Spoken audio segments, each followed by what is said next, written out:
Hello and welcome to Housing TV News at the top of the hour, coming to you from our studios in the nation's capital, Abuja. I am Siama Ali Ibrahim. Our top stories. Housing Minister Dangiwa condoles Emir of Ilorin. Benue Assembly passes Widows Commission Bill.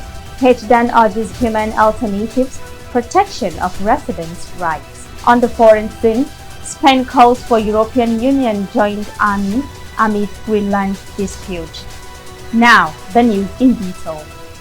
The Minister of Housing and Urban Development, Architect Ahmed Musa Dangiwa, on Wednesday led a delegation of the ministry on a courtesy and condolence visit to the Emir of Ilorin, His Royal Highness Ibrahim Sulu Gambari, in Kwara State.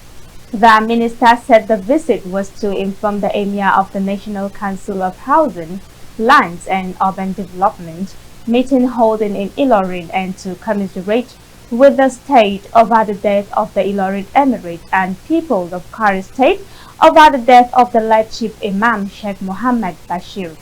He prayed for the repose of the soul of the deceased and comfort for the bereaved family. The delegation, which included the Minister of State, Right Honorable Yusuf Abdullahi ATA, Permanent Secretary Dr. Shuaib Balgori, and directors of the ministry, thanked the Emir for the warm reception and support. The visit underscored the importance of collaboration between government institutions and traditional authorities in advancing development. Moving to Benue, the Benue State House of Assembly has passed a bill to establish the Benue State Widows Commission, aimed at ending harmful cultural practices against widows and protecting them from exploitation. The bill, titled "A Law to Establish the Benue State Widows Commission and for Related Purposes 2025, was passed during plenary on Tuesday in Makadi. Chairman of the House Committee on Women Affairs and Social Welfare, representing APC Boko, said the legislation will protect one of the most vulnerable groups in society. The majority leader, Mr. Thomas Dugeri, representing APC Kwande West, moved the motion for its adoption, after which the Speaker, Mr. Alfred Mbaga, directed the clerk to read the bill for the third time before it was passed. Meanwhile, the House also considered a report on the Benue State Rehabilitation Board in API, with lawmaker describing its conditions as deplorable due to obsolete laws and inadequate funding. Speaker Mbaga directed relevant committees to draft a bill to repeal the 1996 edict establishing the board.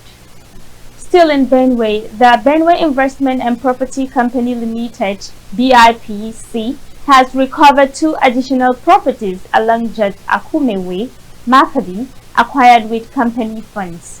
Speaking during the recovery exercise, the Group Managing Director, Dr. Raymond Asimakaha, said the action was part of an asset recovery and verification drive approved by Governor Hyacinth Alia. He disclosed that the properties were purchased in 2016 with diverted company funds and were uncovered through an asset audit and investigations involving the EFCC. Dr. Asimakaha stressed that the BIPC would no longer allow assets brought with assets under lease risk revocation. He added that more recoveries would follow as the company audits its assets across the state in line with edicts of 1995, noting that reclaimed properties will be documented, secured, and put to produce use. BIPC officials, accompanied by security personnel, were seen taking possession of the properties as part of ongoing reforms to improve transparency and protect government investment. IGP workshop trains Anambra Police on emotional intelligence, tactical restraint, the third day of the IGP capacity building training and workshop for officers and men of the Nigerian Police Force, Anambra State Command, focused on emotional intelligence, professionalism, and tactical restraint during confrontations.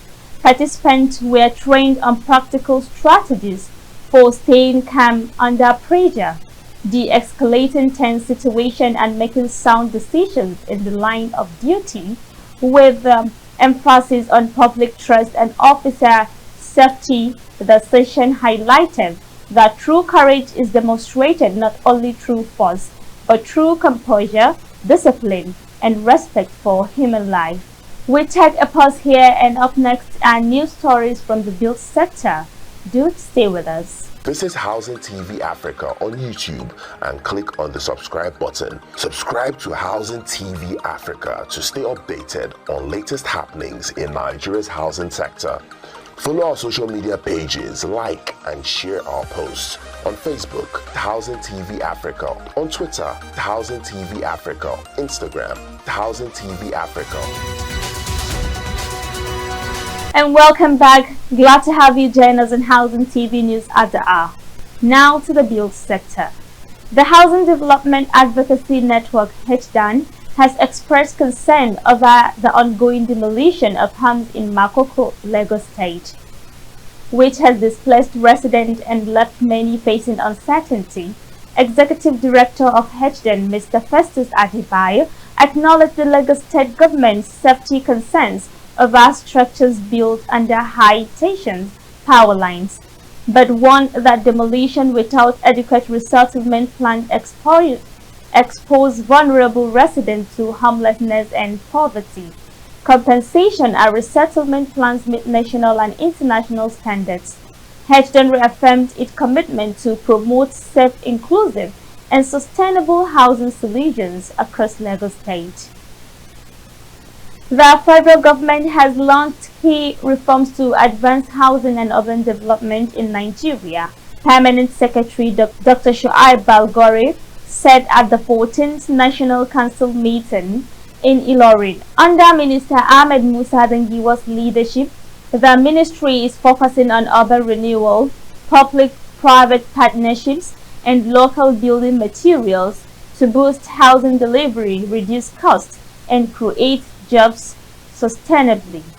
And now on the foreign scene, Spain's Foreign Minister Jose Manuel Alves has urged the European Union to create a joint army as a deterrence measure ahead of an emergency European Union summit to discuss U.S. President Trump's threat to buy or annex Greenland. Speaking before meetings in Davos and after talks with India's foreign minister, Alves said the European Union's summit should first integrate its defense industries and build coalition willing to cooperate militarily. He acknowledged debates over public willingness but stressed a joint force would be more efficient than 27 separate national armies. Alves clarified that the proposed European Union army will not replace NATO but aims to show Europeans' resolve against military or economic cohesion. The idea of a European supranational army dates back to 1951 but was rejected by France in 1954. The upcoming European Union meeting will coordinate a joint response to recent tensions over Greenland. That's much we can take on Housing TV News at the hour, but before we go, let's take a recap of our top stories. In our news, we told you Housing Minister Dangiwa condoles Emir of Ilorin.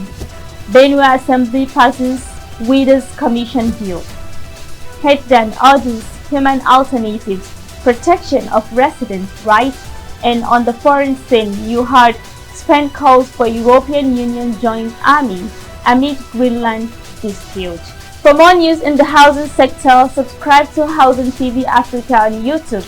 Download the Housing TV mobile app on Google Play Store and Apple Store. Many thanks for watching. I am Siam Ali Ibrahim. Bye for now.